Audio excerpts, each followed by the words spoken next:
ఎంత బాధపడుతున్నా సరే అదే రుచిలో ఉండిపోయి అక్కడే బాధపడతాను. నా బతుకింతే. ఇంక నాకు వేరే దారి లేదు.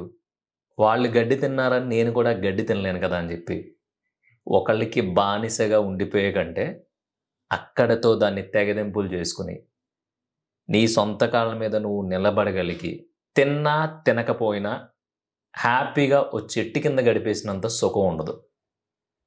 ఎందుకంటే ప్రపంచంలో ఎవరైనా ఎక్స్పెక్ట్ చేసేది ఫస్ట్ గౌరవం, రెస్పెక్ట్. ఆ రెస్పెక్ట్ దొరకనప్పుడు ఆటోమేటిక్గా గొడవలు మొదలవుతాయి. ఇప్పుడు ఇద్దరు కలిసి ప్రయాణిస్తున్నారు, ఒకరికొకరు రెస్పెక్ట్ ఇచ్చుకున్నంత వరకు ఓకే, సరదాగా జోకులు వేసుకున్నంతసేపు ఓకే, వాదించుకున్నంతసేపు ఓకే.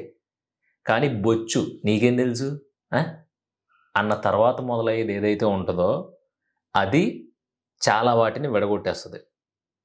అలాంటివి మనం ఫేస్ చేసినప్పుడు, అలాంటివి మన లైఫ్లో పదే పదే జరుగుతున్నప్పుడు ఎట్టి పరిస్థితుల్లోనే ఆ ఏరియాలో ఉండాల్సిన అవసరం లేదు. ఒక అమ్మాయి, అది లేకపోతే నువ్వు చచ్చిపోతావు. అలా అని నీ వీక్నెస్ని తను గనక అడ్వాంటేజ్గా తీసుకుని నిన్ను గీత గీసి నుంచోబెట్టాలని చూస్తే మాత్రం లాగి ఒకటి పీకి అక్కడి నుంచి వచ్చాయి. ఎస్, ఎందుకంటే ఇక్కడ ఎవరిని ఎవడు రిస్ట్రిక్ట్ చేయడానికి రైట్స్ లేవు.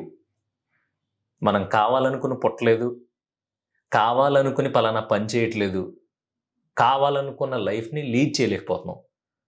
మనం కావాలనుకున్న ఇన్ని జరగలేనప్పుడు ఆడెవడో కావాలనుకున్నట్టుగా మనం ఎందుకు ఉండాలి? నీకు అర్థం కాకపోతే కొంచెం వెనక్కి స్కిప్ చేసి చూడు. చాలా సీరియస్ టాపిక్ ఇది. ఒకళ్ళ దగ్గర బానిసత్వంతో బ్రతికితే ఓకే, మన బతికింతే, ఇంకా మనం బానిసలమేమో అనుకుని ఉంటే గనక భారతదేశానికి స్వాతంత్రం వచ్చేది కాదు. మనం ఎంతమంది ప్రాణాలు పోగొట్టుకుని మన దేశం గురించి పాటు పడేవాళ్ళు కాదు. ఎందుకంటే స్వేచ్ఛ అన్నిటికంటే చాలా గొప్పది. ఫస్ట్ ప్రియారిటీ దానికి ఇచ్చినోడు లైఫ్లో ఎప్పుడూ రిగ్రెట్ ఫీల్ అవడు. ఫర్ ఎగ్జాంపుల్, ఎవడో ఒక 2-3 లక్షలు అప్పిచ్చాడు నీకు. అప్పిచ్చాడు కదా అని చెప్పి ప్రతిసారి ఆడి ఇంటికి పిలవడం, ఏదో పని చెప్పడం, పనులు చేయించుకోవడం, నిన్ను వాడుకోవడం మొదలుపెట్టాడు అనుకో, అది నీ బానిసత్వం అవుతుంది. ఆడు నీకు అప్పిచ్చాడు, నువ్వు వాడికి వడ్డీ కడుతున్నావు, అయిపోయింది అక్కడితో. ఆడేం ఉత్తినేవ్వలేదు కదా. అయ్యి బాబాయ్ ఈరోజు వెళ్ళకపోతే మళ్ళీ అసలు ఇచ్చేయమంటాడేమో, లేదంటే మళ్ళీ రేపు పొద్దున్న నాకు అవసరం వస్తే డబ్బులు ఇవ్వడేమో. ఇలాంటి చెత్త మైండ్ సెట్ నీలో ఉంటే కనుక నీ అంత దరిద్రమైన బ్రతుకు ప్రపంచంలో ఇంకెవ్వడికే ఉండదు. దీంట్లో రిలేషన్షిప్లోనే ఎక్కువ వర్స్ట్ సిచ్యువేషన్స్ వస్తున్నాయి అన్నమాట. ఇద్దరు ఒకళ్ళకొకళ్ళు అభిప్రాయాలు చెప్పుకున్నారు, ఇద్దరు ప్రేమించుకుంటున్నారు.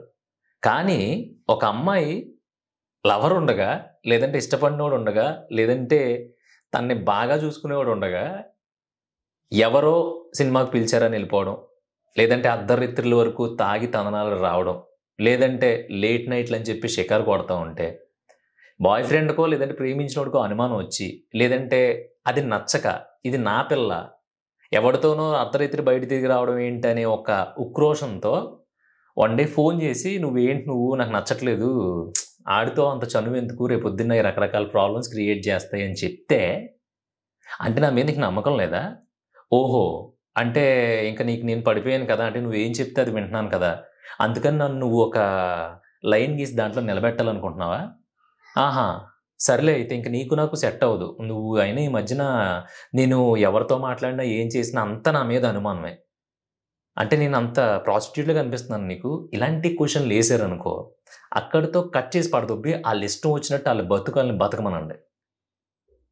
వాళ్ళకి మనం ఏం క్వశ్చన్ చేసినా సరే దాంట్లో అర్థం కనిపించకుండా వ్యతిరేక అర్థాలు కనిపించినాయి అనుకో, వాళ్ళకి నచ్చినట్టు బతకాలని అదే లూప్లో ఉన్నట్టు. వాళ్ళని వదిలేసామనుకో, ఫస్ట్ మనకి మెంటల్ టెన్షన్ తగ్గుతుంది. అది ఏమైపోద్దు, ఎక్కడికి వెళ్ళిపోద్దు, ఆడికి పడిపోద్దేమో, ఆడిదాన్ని ఏమన్నా వాళ్ళిద్దరూ ఏం చేసుకుంటున్నారు, ఈ టైంలో ఎక్కడ ఉంటున్నారు, అసలు ఫోన్ ఎత్తట్లేదేంటి, బిజీ ఎందుకు వస్తుంది, వీడియో కాల్ ఎందుకు, ఇవన్నీ మనకు అనవసరం. ఇది మనదే అని మనం ఫిక్స్ అయిన తర్వాత అవతలు అలా ఫిక్స్ అయితే తప్ప ఆ రిలేషన్ ఎప్పటికీ ఫిక్స్ అయ్యి ఉండదు. దాని గురించి నువ్వు ఎక్కువ ఆలోచించేసి నీకుండే స్వేచ్ఛని ఆ తొక్కలో ఆలోచనల వల్ల పోగొట్టుకున్నావు అంటే రేపన్న రోజు కుక్క బతుకు కంటే దారుణంగా ఉంటుంది. దాని బదులు దాన్ని వదిలేసి నీ పని ఏదో నువ్వు చూసుకుని, నీ సంపాదన ఏదో నువ్వు సంపాదించుకుని, ఓ టూర్కి వెళ్ళి, ఓ బార్కి వెళ్ళి, ఓ పిక్నిక్కి వెళ్ళి, ఓ జాతరకి వెళ్ళి, ఊళ్ళోకి వెళ్ళి ఎంజాయ్ చేస్తే బ్రతికేసావు అనుకో, రేపొద్దున నీ లైఫ్లోకి నువ్వు వద్దన్నా సరే ఒక పర్సన్ వస్తుంది, అది నిన్ను చాలా బాగా చూసుకుంటుంది. కానీ మనకి ఏమీ అవసరంలా, ఎప్పుడు చూడ బానిస బతుకు. తను ఏదో చేస్తుంది, అది అడిగితే మళ్ళీ గొడవ పెట్టుకుంటుందేమో, మళ్ళీ రిజెక్ట్ చేస్తుందేమో, మళ్ళీ మాట్లాడడం మానేస్తుందేమో, అమ్మో ఇప్పుడు నన్ను వదిలేస్తే నేను బతకలేను, ఇలాంటి దరిద్రమైన కొంపట్లో పడిపోయి మాడి మసైపోయి ఇప్పుడున్న ఏజ్ అంతా అవగొట్టేసుకుని పాడు చేసేసుకుని తర్వాత ఎప్పుడో 40 సంవత్సరాలు వచ్చిన తర్వాత ఆ రోజు దాని వెంట పడకుండా ఉంటే బాగుండేది, ఏదో ఒకటి చేసేవాడిని కనీసం అనే ఒక రిగ్రెట్ ఫీలింగ్తో చచ్చిపోవాలనుకుంటే కనుక అలాగే బ్రతుకు. ఫస్ట్ నువ్వు బాగుపడాలంటే, నువ్వు ఆనందంగా ఉండాలంటే నీ స్వేచ్ఛ ఎంత బాగుంది అనేది నువ్వు చూసుకోవాలి. నువ్వు స్వేచ్ఛగా లేనప్పుడు ఆటోమేటిక్గా నువ్వు ప్రశాంతంగా ఉండలేవు. పలానా చోటకి వెళ్ళి 7ంటికి ఇంటికి వచ్చిన తర్వాత 70 క్వశ్చన్లు నీ మీద పడుతున్నాయి అంటే అక్కడ నువ్వు ఒక యాబ్రాసి బానిస బతుకులో బ్రతుకుతున్నావు. ఎందుకంటే కొంపలో ఉన్న వాళ్ళకి నీ మీద నమ్మకం లేదు. ఒకరోజు క్వశ్చన్ చేశారంటే ఓకే జాగ్రత్త, 2 రోజులు క్వశ్చన్ చేశారంటే ఓకే ప్రేమ అఫెక్షను. అలా కాదు, రెగ్యులర్గా అదే పని మీద ఉంటున్నావు. నువ్వు బయటికి వెళ్ళినా సరే నాతో గంట సేపు ఫోన్ మాట్లాడాలి, నువ్వు ఎక్కడున్నావు వీడియో కాల్ చేసి చూపించాలి అని అంటున్నారంటే ఆల్రెడీ నీ చుట్టూ ఒక పంజరం మెల్లమెల్లగా క్రియేట్ అవుతున్నట్టు. అలాంటి పంజరంలో జీవితాంతం బతకాలి, కుక్కలా అక్కడే పడుకోవాలి అని ఉంటే మాత్రం నీ ఇష్టం, హ్యాపీగా కంటిన్యూ అయిపోవచ్చు. అలా కాదు, నా జీవితం నా బతుకు నాకు నచ్చినట్టు నేను బ్రతుకుతాను అనుకుంటే ఫస్ట్ దాంట్లో నీకు స్వేచ్ఛ ఉందో లేదో చూసుకో. అలా లేదనుకుంటే దయచేసి అక్కడి నుంచి వెళ్ళిపో. నువ్వు ఎలాంటి సిచ్యువేషన్లో ఉన్నా. అదేంటి బ్రో పెళ్ళైన వాళ్ళ పరిస్థితి ఏంటి మరి అనేది మెయిన్ క్వశ్చన్ ఇక్కడ. పెళ్లి చేసుకున్నంత మాత్రాన మన స్వేచ్ఛని అవతల వాళ్ళ దగ్గర తాకట్టు పెట్టమని బాండ్ పేపర్ల మీద ఏం రాయలా. అలాగని చెప్పి మొగుడు ఇంటికాడ ఉన్నాడు, మా ఫ్రెండ్స్ అందరూ కిట్టి పార్టీ చేసుకుంటున్నారు, నేను వెళ్ళి 12 దాకా ఊరేగి వస్తా, పిల్లల్ని కావాలితే ఆయా చూసుకుంటుంది, పిల్లల్ని కావాలితే పని మనిషి చూసుకుంటుంది, ఎంతమంది నేను ఈ వీక్ అంతా నేను చూశాను, నెక్స్ట్ వీక్ అంతా నువ్వు చూడాలి, ఇలాంటి తొక్కలో పురాణాలు కాదు. నీకంటూ కొన్ని డ్యూటీస్ ఉంటాయి. ఇద్దరికి ఉండే డ్యూటీస్ చేసుకుని ఇద్దరికి ఉండే స్వేచ్ఛని వాళ్ళు అనుభవించగలగాలి తప్ప ఒక్కళ్ళ పని ఒకళ్ళకి పురమాయించేసి ఒకళ్ళనొకళ్ళు పనుల్లో చూసినా కూడా ఇక్కడ దొబ్బదు.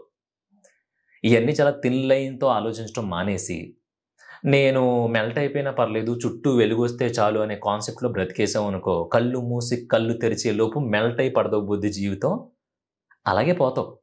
ఇంకో జన్మ ఉంటుంది, ఇంకో జన్మలో మంచి జన్మ వస్తుంది. ఇదంతా కాదు, ఇప్పుడు ఈ రోజు నీ చేతిలో ఉంది కదా. అనవసరమైన ఎమోషన్స్ మీదకి వెళ్ళిపోయి అనవసరంగా నువ్వు ఎమోషనల్ అయిపోయి అవతల వాళ్ళు ఏదైనా అడిగితే వాళ్ళు మనల్ని వదిలేస్తారేమో అనే భయాన్ని వదిలే బాస్. ఫస్ట్ వదిలితే వదిలేని. ఇప్పుడు నువ్వు చిన్నప్పటి నుంచి నీతో ఫ్రెండ్లీగా ఉన్న వాళ్ళందరూ నీతో ట్రావెల్ అవుతున్నారా? ఎన్ని గొడవలు అయి ఉంటాయి, ఎంతమంది వదిలేసి ఉంటారు. ఆఖరికి ఒక స్టేజ్లో అమ్మ బాబులు కూడా చిచ్చి ఇన్ని అనవసరంగా కనకుండా ఉండుంటే బాగుండేది అని అన్నారు కదా. అప్పుడు ఎందుకు బాధ రాలేదు? అప్పుడు రాదు. ఎందుకంటే మనం అవన్నీ పట్టించుకోలే. ఇప్పుడు మాత్రం చాలా వీక్ అయిపోయావు, వర్స్ట్ స్టేజ్లో ఉన్నావు. ఒక పర్సన్ గురించి అంతలా షివర్ అయిపోయి వణికిపోతున్నావు అంటే దానికి ప్రేమ నువ్వు పేరు పెట్టుకున్నావు అంతే. అవతల వాళ్ళు దాన్ని వీక్నెస్ అంటున్నారు. ఎందుకు దుబ్బుతో పదే ఫోన్ చేసి ఇప్పుడు ఏమైందని, ఉన్నాను కదా ఇక్కడ వస్తానులే అని విసుక్కుంటున్నారంటే నీది అసలు ఏం బతుకు నువ్వే అర్థం చేసుకో.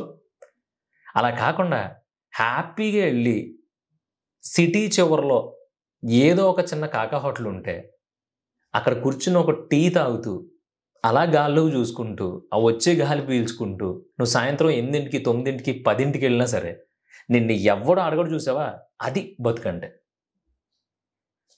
అది జీవితం అంటే. సో అలా నిన్ను అర్థం చేసుకునే వాళ్ళు నీ జీవితంలోకి వచ్చేంత వరకు నువ్వు ఎమోషనల్ అవ్వకు. పట్టుకుంది ప్రతిదీ నీది కాదు. 10th క్లాస్లో ప్రేమించావు, ఇంటర్లో ప్రేమించావు, డిగ్రీలో ప్రేమించావు, ఎంబీఏలో ప్రేమించావు, ఇంకా వాళ్ళని పట్టుకుని ఎలాడుతున్నావు. వాళ్ళేమో నిన్ను చిచ్చి ఏంటి ఇలా సావగొడుతున్నాడు వీడు, ప్రేమ ఉండొచ్చు కానీ దీన్ని పిచ్చి అంటారు, నాకు చిరాకు ఇలా ఉంటే అన్నా సరే నీకు అర్థం కావట్లా. అందుకని నీ స్వేచ్ఛను ఎప్పుడైతే అవతలోడి చేతిలో పెడతావో అప్పుడు నువ్వు బతికినా ఒకటే, బతకపోయినా ఒకటే. అసలు నీ స్వేచ్ఛని నువ్వు ఈ రౌండ్ సర్కిల్ నాకు ఎలా ఉందంటే, నిన్న ఒక మెయిల్ చదివా, ఈ సైకి రీజన్ అదనమాట. బ్రో నేను తను లేకుండా ఉండలేకపోతున్నాను బ్రో, తనేమో నేను ఎంత తగ్గినా సరే నన్ను అర్థం చేసుకోవట్లేదని ఒకటి మెయిల్ పెట్టాడు. పచ్చి బూతులు తిట్టి ఇంత మెయిల్ పెట్టారు రివర్స్లో. నీ బుద్ధి ఉంది అసలు, మనిషివా పశువు అని తిట్టాను నేను. ఎందుకంటే అమ్మా బాబులు ఇచ్చిన లైఫ్ ఇది మనదే, మనం బ్రతుకుతున్నాం, మనం పెంచి పోషించుకున్న బాడీ ఇది, మనం క్రియేట్ చేసుకున్న మెంటాలిటీ ఇది, మన యాటిట్యూడ్ ఇది. ఎవరి కోసమో మనం మారిపోవడం ఏంటి వరస్ట్గా? మనం ఎలా ఉన్నామో అలా ఇష్టపడి మన లైఫ్లోకి వచ్చి మనల్ని భరించే వాళ్ళు ఉంటేనే నడుస్తుంది. కాంప్రమైజులు నడవ బాసు. ఇక్కడ కాంప్రమైజులు అవ్వకే విడాకులు తీసుకుంటున్నారు, కాంప్రమైజులు అవ్వకే బ్రేకప్లు అవుతున్నాయి, కాంప్రమైజులు అవ్వకే ఇంటి పక్కోడికి నీకు గొడవ అవుతుంది. ఇంత చిన్న 2 అంగుళాల స్థలం ఆక్రమించుకుంటే కర్ర వేసుకుని వెళ్ళిపోతున్నావు కదా, వదిలే. 2 అంగుళాల స్థలమే కదా, పోతే పోద్దా. 2 అంగుళాల్లో నువ్వు ఇల్లు కట్టుకుంటావా, ఆడిల్లు కట్టుకోలేరు కదా, మరి ఎందుకు వదలట్లేదు? కాంప్రమైజ్ అవ్వక. సో అలాగే నీ స్వేచ్ఛ విషయంలో కూడా నేను కాంప్రమైజ్ అవ్వద్దు అని చెప్తున్నా. నువ్వు ఎగ్జామ్ విషయంలో కాంప్రమైజ్ అయిపోతావు, కష్టపడాలి అనుకున్నప్పుడు కాంప్రమైజ్ అయిపోతావు. లేదు ఇది నేను ఖచ్చితంగా సాధించి తీరాలి అనుకున్న చోట కాంప్రమైజ్ అయిపోతావు. ఊళ్ళో అమ్మా బాబులకి పేరు తీసుకురావాలి అన్న చోట కాంప్రమైజ్ అయిపోతావు. ఇది సాధించాలి, కొంచెం 10 రోజులు కష్టపడాలి అనుకున్న చోట గివప్ ఇచ్చేస్తావు. కానీ ఎమోషనల్గా ఒక పర్సన్ని మాత్రం పర్లేదులే లైట్ తీసుకో అన్న చోట మాత్రం కాంప్రమైజ్ అవ్వు. ఎందుకంటే అది ఫ్రీ నీకు. ఆ ఎమోషన్ వల్ల నీకు బాధ ఇవన్నీ క్రియేట్ అయ్యి నువ్వు ఒక హైలోకి వెళ్ళిపోతున్నావు. అది ఫ్రీ కదా. దమ్ముంటే అదే ఒక 10 రోజులు కష్టపడి చూపించు. దమ్ముంటే ఏదో చెయ్యాలి, ఏదో పీకాలి, నాకు అది కావాలి ఇది కావాలి అని లైఫ్లో ఎక్స్పెక్ట్ చేస్తూ ఉంటావు, లగ్జరీ లైఫ్ కావాలని. దమ్ముంటే నెలకోసారి గోవా వెళ్ళే అంత స్టేజ్ క్రియేట్ చేసుకుని చూపించు. అవన్నీ కష్టం కదా, అవన్నీ నువ్వు చేయలేవు కదా. అందుకని నీకు అక్కడ ఎమోషన్ రాదు, గివప్ ఇచ్చేస్తావు, కాంప్రమైజ్ అయిపోతావు. కానీ నీ మైండ్ డిస్టర్బ్ అయిపోయి ఇదివరకు నువ్వు ఉన్నట్టు ఇప్పుడు లేకుండా పిచ్చోళ్ళ తిరుగుతున్నావు. ఆ హ్యాపీనెస్ పోయింది, ఆ స్మైల్ పోయింది, జనంతో కలవడం మానేసో, అసలు నీకు ఏది ఇష్టమో తినటం మానేసో, అసలు ఏం చేస్తున్నావు నీకే తెలియట్లా. ఎన్ని విషయాలు నీకు తెలిసినా సరే నువ్వు కాంప్రమైజ్ ఎలా పోతున్నావు చూసావా? అది నీ స్టేజ్. ఇప్పటికైనా అర్థం చేసుకుని ఒక మనిషి మనకెప్పుడు అడిక్ట్ అవ్వకూడదు, మనం ఎప్పుడు వాళ్ళకి అడిక్ట్ అవ్వకూడదు. ఇక్కడ 2 ప్రపంచాలు ఎప్పుడూ కలవో గుర్తుపెట్టుకో. ఎవరికి వాళ్ళు ఇండివిజువల్గా హ్యాపీగా ఉంటేనే వాళ్ళిద్దరూ కలిసి హ్యాపీగా ఉండగలరు. అంతేగాని డైరెక్ట్గా ఇద్దరూ కలిపి ఒక వరల్డ్ క్రియేట్ చేసుకుని హ్యాపీగా ఉండలేరు. ఇది నిజం. నువ్వు చేసే పనిలో నీకు హ్యాపీనెస్ ఉండి నువ్వు అనుకున్న వైపు వెళ్తూ నువ్వు వేరే వాళ్ళతో కలిసావు అనుకో, అప్పుడు నువ్వు అవతల వాళ్ళకి హ్యాపీగా కనిపిస్తావు. వాళ్ళు కూడా ఒక నచ్చిన పని చేసుకుంటూ వాళ్ళ లైఫ్ స్టైల్ వాళ్ళకి నచ్చినట్టు లీడ్ చేస్తూ నీతో ఉన్నారనుకో, ఇద్దరు కలిపి హ్యాపీగా ఉంటారు. అంతేగాని నువ్వు ఎవరైతే కోరుకుంటున్నావో, ఎవరిదైతే బతకాలనుకుంటున్నావో వాళ్ళ కోసం నీకు నచ్చిన పని వదిలేసి వాళ్ళతో లైఫ్ స్టార్ట్ చేసావు అనుకో, ఒక 2-3 సంవత్సరాల తర్వాత దరిద్రమైన గొడవలు వస్తాయి. నీకోసం అన్నీ వదిలేసుకున్నాను నేను, నాకు నచ్చిన పని వదిలేసుకున్నా, కానీ నువ్వు నన్ను పురుగుని చూసినట్టు చూస్తున్నావు, నేను అర్థం చేసుకోవట్లేదు అని నువ్వే గొడవ పెడతావు. నిన్ను ఎవడ కాంప్రమైజ్ అవ్వమన్నాడు, ఎవడు వదిలేమన్నాడు?